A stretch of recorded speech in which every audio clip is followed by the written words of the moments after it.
Hello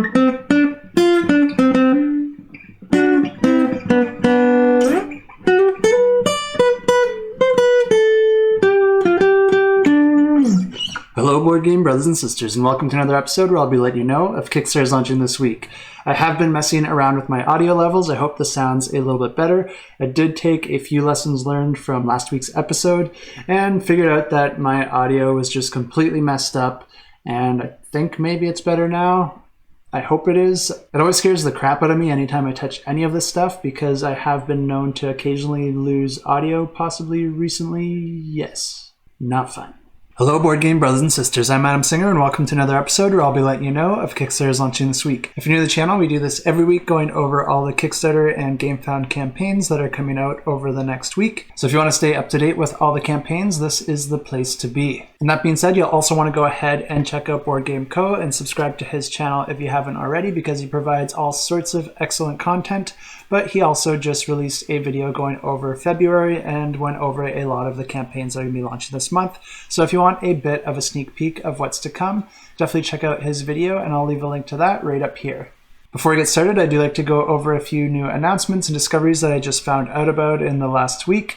And the first one is that they're going to be releasing a Batman-themed version of Munchkin. So if you are a fan of that game, I know it's a very divisive game. I haven't played it myself, but if you are a fan of it and if you like the Batman theme, this is definitely one worth checking out. I gotta admit, this artwork is growing on me, but from what I hear, I don't really think Munchkin is the game for me. Also, there is another IP being turned into a board game, and this is going to be for Far Cry. And this is going to be a cooperative game taking place in the 1980s during the Cold War. This is going to be launching on March 7th, so I'll have a lot more info on that really soon, and I'll go into more detail during that week. So if you want to check that out, make sure to subscribe down below. And that's pretty much all I have for new announcements, so let's check out the Kickstarters. And the first campaign we have launches on February 7th, and this is going to be 4 different expansions to the game Unfair. And this game plays 2 to 5 players. It takes about 50 to 125 minutes to play. And the different expansions are going to be a comic book expansion, a hacker expansion, a kaiju expansion, and an ocean expansion. And this campaign is also going to be including a few other items, including a solo mode, neoprene mats for the main player board, as well as each individual player board, and also a solo AI mat to accompany that solo mode that's being added to the game. This is also going to include a big box storage solution, so if you have all the modules and the core game, you will be able to fit all of that in the storage solution that will be provided in this campaign. And if you're not familiar with this game, this is a set collection tableau builder. Each player is going to be trying to build up their own theme park. Each player is a theme park owner, and you're going to be starting with limited rides and capacities, and then you're going to be completing different objective cards, attracting guests, expanding your capacity, making money, and scoring victory points. The game plays over 8 rounds, and at the start of each round, players are going to be drawing a city card, and this is going to have a global effect that affects all players. At the start of the game, these are going to be positive effects, but as the game goes on, these are going to get more and more unfair. Each player then individually draws their own event card, and this is going to have a couple options for some special abilities. One ability that will benefit them, and another ability that will hurt all the other players. Players will then take turns either using the abilities on their event cards or by using an ability from one of their cards that they've built in a previous round in their theme park. Alternatively, players can also pass. And then during the park phase, players have 3 different actions that they can use to do different things, such as gain more cards, whether these are more park cards to expand their attractions, more event cards to gain new abilities, or blueprint cards that will give the player an objective to achieve by trying to combine different features of attractions into a single ride. And if you're able to do that, you're going to gain some benefits from that, but you'll get penalized if it is incompleted by the end of the game. Or players can also use their actions to build or upgrade rides out in their park by adding new park cards into their tableau, or alternatively, you could instead demolish park cards and remove them from your tableau. And the different rides that you create in your park will not only grant you victory points, but also some special abilities as well, especially depending on the different expansions and modules that you choose to include. There's already 10 available, and this campaign is going to be adding 4 more to that mix. The comic book expansion will be adding some new characters that you can recruit into your park, and these will be both villains and heroes depending on the direction that you want to go.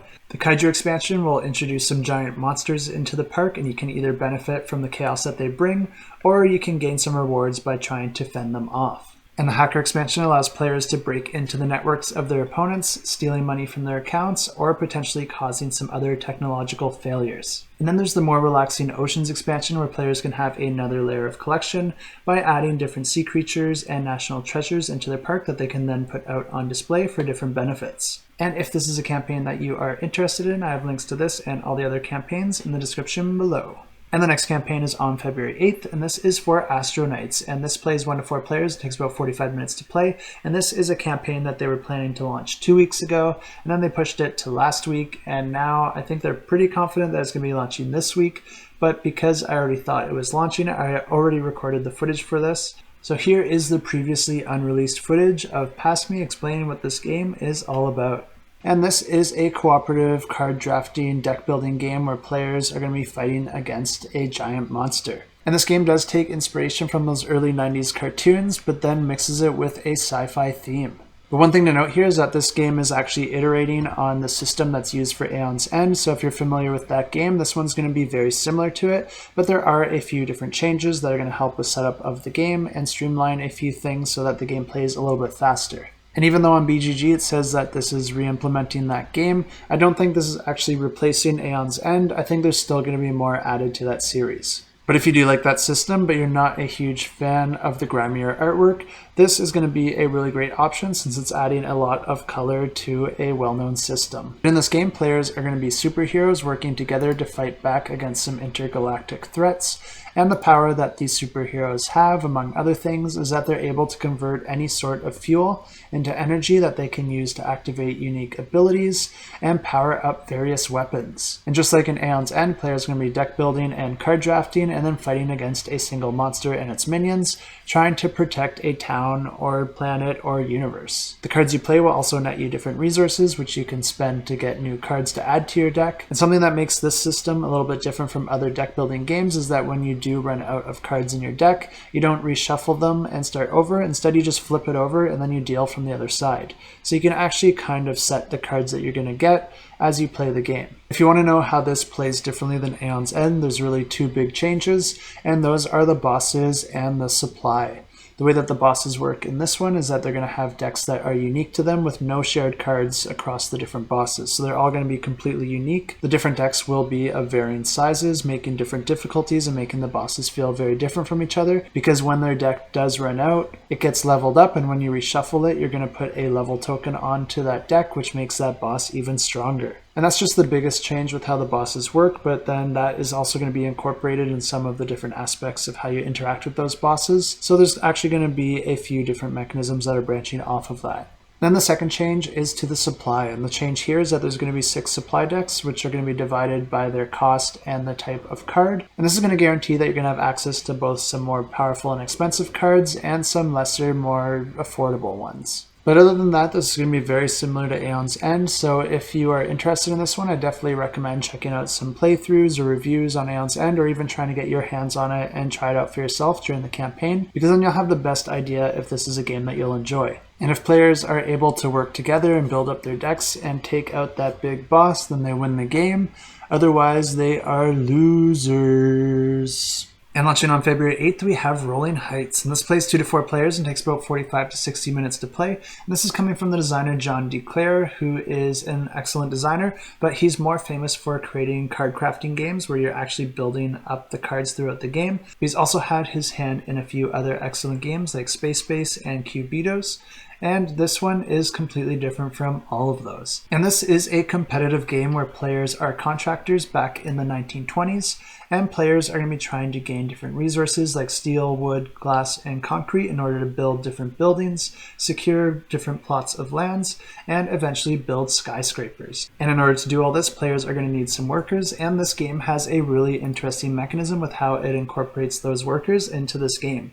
In order to gain your workers for your round, you're actually going to be rolling meeples. And any meeples that land right side up are going to be your hardest working meeples, and any that land on their side are going to be less hard working, but then the ones that land completely flat on their back are going to be completely out of commission. They've called in sick today, and they are not going to help you on your work efforts. But the nice thing about that is that you can put meeples off to the side and re-roll your remaining meeples until you have at least half of your meeples standing up and off to the side. And then at that point, you can make the decision if you want to roll further. And this is the point where the game turns into a bit of push your luck, because if at any point all your meeples land face down, then all your meeples go on strike, and you're going to lose half of your standing up meeples. And with this really interesting push your luck mechanism with the meeple rolling, as well as the beautiful components and buildings, as well as the really nice artwork from one of my favorite board game artists, Kwanchai, it's no surprise that this one is our Discord pick of the week. And don't forget, if you want to vote on the upcoming weeks, this post gets auto-generated every Wednesday, so you can see which games are coming up, and you can also vote for the one that you're most excited about. I have links to the Discord in the description below, and I do have all notifications turned off by default so that you don't get spammed.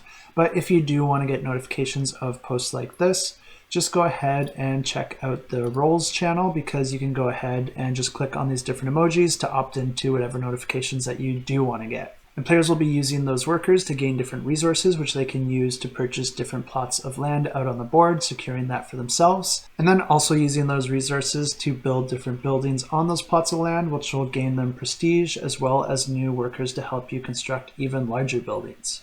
And if you're anything like me, you might have cringed at the first sight of this game, because just imagining any of these buildings getting knocked over does seem like quite a mess. But if you look closely on these images, you can see that there is a bit of a tongue and groove for these cubes to interlock between each other. So it looks like this issue was addressed, and with that change, I think these will be pretty difficult to knock over, so I don't think that fiddliness is too much of a concern. And the next campaign, also launching on February 8th, is called After the Rain, and this is a one-shot role-playing game for 3 to 6 players, where all the players are in pursuit of a shared goal, but in between them and that goal is the rain. And the issue with this rain is that the more you are exposed to it, the more that you kind of fall into dementia, and you'll start losing your memories and the parts of you that make the character who they are. Depending on what type of character you were to begin with, this could be for better or worse, but it will be up to the players to use this really interesting dynamic to decide the progression of their character as they give up the parts of who they are in pursuit of this greater good, and potentially forming into a completely new person. Also on the 8th, we have Kabula, and this is a campaign that launched many months ago, but they pulled it down to rework the campaign, and they will be relaunching it this week. This is a campaign that I already covered in the past, so I'll share that footage with you now. We have Kabula, and this plays 2 to 6 players and takes about 30 minutes per player to play. And the Kabula is actually a magical tree protected by a formidable beast on a strange island. And this game is recommended for ages 16 and older due to its crass take on most of its subject matter and characters, as well as its sophomoric style of humor. And players will be competing to be the first to take out the mythical beast that's protecting the Kabula and claim it for themselves. Throughout the game, players will be manipulating different tokens which represent that character's health energy, but they also represent different body parts on that character. Players will be spending those to perform different actions, and they have 2 basic actions that they can perform. The first action is a pretty simple one, and that's to rest, which quite simply just lets you refresh your used body parts. And the second action you can take is the move action, and you're going to be spending some of your body part tokens in order to move, and you're going to be moving to try and explore different dungeons, engage in different encounters, shop in cities, and attack other heroes and wild monsters. There's quite a few different monsters in this game, and if you take a close look at some of them, you'll know that this definitely isn't a game that takes itself too seriously. Fighting in this game will use dice rolling, which determines which body part will be hit, and that can trigger special behavior actions, weak points, blocks, counterattacks, and all sorts of good stuff. A neat thing about defeating monsters is that the Kabula actually brings it back to life, and it comes back as your pet and ally, and it will move independently of you on the map and allows you to perform some new actions. As players upgrade their hero, they'll be making different customizations by upgrading their skills and unlocking personality traits depending on the choices and battles that they engaged in. Each character has 3 wildly different personality cards that will change the way that you play depending on the personality that you've unlocked, and these will change the way that you interact with different encounters on the board and will allow you to unlock some different upgrades. The player that becomes strong enough to defeat the final boss and claim the Kabula for themselves wins the game. And launching on February 8th, we have a game from Renegade Game Studio, and this is called Wreckland Run. And this is a solo game that takes just 30 to 45 minutes to play, but this is going to offer a 7-scenario campaign. And this is a game that puts the player into a post-apocalyptic world where you're going to be navigating your vehicle and going up against different marauders and other dangers that are going to try and get in your way as you are gathering different supplies and trying to make different runs in order to survive and help your civilization. At the start of the game, there's a few different vehicles that you can choose from, and then the game's going to play over a series of rounds, each with 2 phases. One phase where you're going to be rolling dice and then spending those dice to upgrade your vehicle, and then one other round where you're going to be surrounded by a bunch of enemies, and you're going to have to do some dice manipulation and activate some of your special abilities and upgrades that you acquired in the previous rounds in order to try and fend them off. The upgrade phase is pretty interesting because there is a little bit of a push your luck aspect to it, because you're going to be rolling 2 different types of dice, and the one color is going to be completely safe and easy to spend, and you can just trade that for different upgrades depending on their cost. But then there's going to be a red colored dice, and every time you roll those ones, you can also spend them just like the other dice, but then there may also be a cost to it. So depending on the value that's rolled, this could trigger a negative effect, which players will have to deal with either in that round or the coming rounds. The second round's also going to be incorporating these dice, but this game is not really a dice roller. There's very little dice rolling in the game itself. Instead, it's a lot more about rolling the dice once and then allocating them to different spaces, activating your different upgrades or different components to your vehicle, and trying to match them up with opponents to try and take those threats out. At the end of each scenario, there is a final boss that you'll have to go up against, and each scenario can introduce some new mechanisms and new cards and harder enemies that the players will have to contend with. If you're into solo games, I think this one's really bringing something interesting to the table. There's not a whole lot of details out on this one so far, so sorry I can't give more depth into the gameplay. I'm really interested to find out more about the puzzle that this one presents, but I also really like the idea that your card persists you through the different chapters, and the different upgrades will slowly make you stronger and stronger as the game ramps up. The different enemies getting mixed into the deck as you reach different locations really has a video game-esque feel to it. And I think it's always fun to see new things popping up, but then occasionally catching a bit of a break when some of those more easy opponents from previous rounds make an appearance. This one is coming from Scott Alms, who also did the Tiny Epic series, and I'll admit I am not his biggest fan, but I am a huge fan of Renegade games. And from what I'm seeing so far, I think this one could have a really good design, but I'll just have to check out the campaign to see for myself.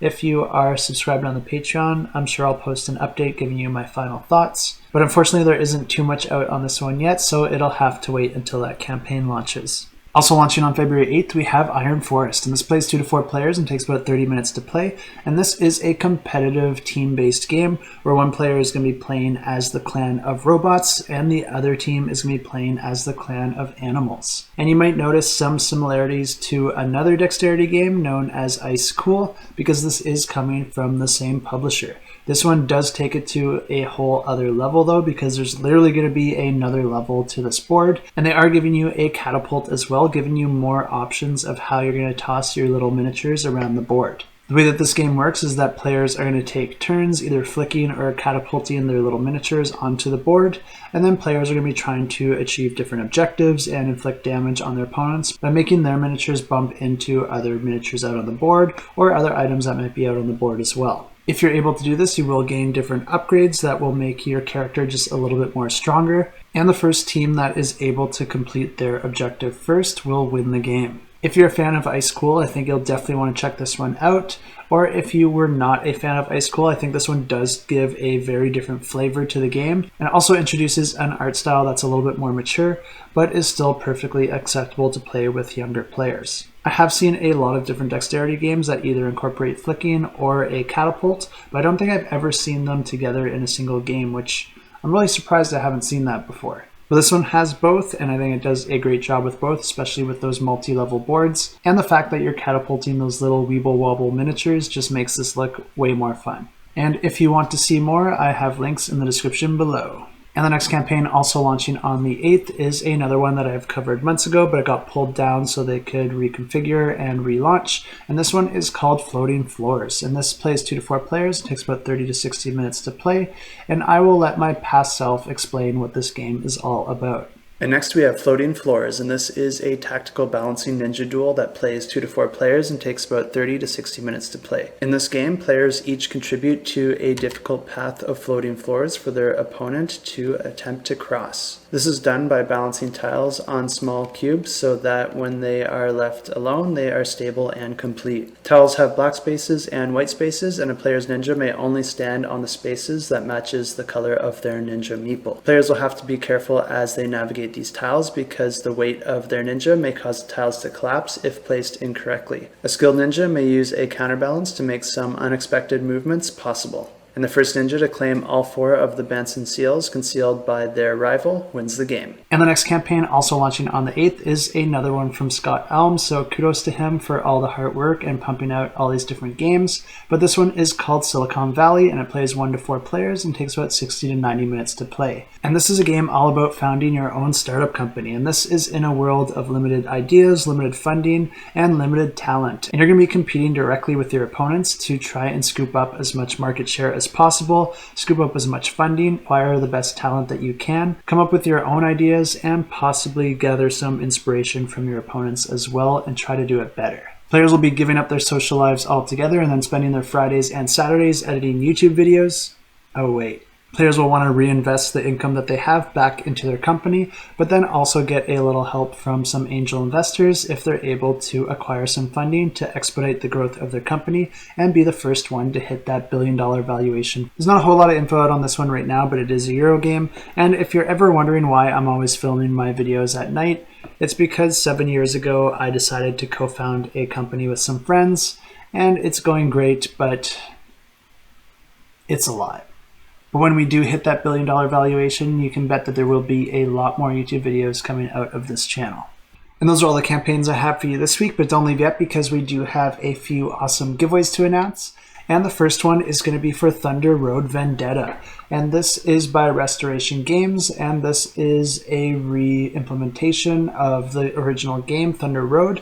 But this is going to be a game where players are trying to race to the end of the map first, and you're going to be controlling 3 different vehicles as well as a helicopter, and you're going to be rolling dice and allocating it to your different vehicles in order to move them around the board. And the vehicles do come in some different sizes. The bigger vehicles are going to be easier to push around your opponents. The smaller one is going to allow you to be a little bit more maneuverable and dodge some incoming attacks, whereas the middle one is going to be a little bit more of a, what is going on here?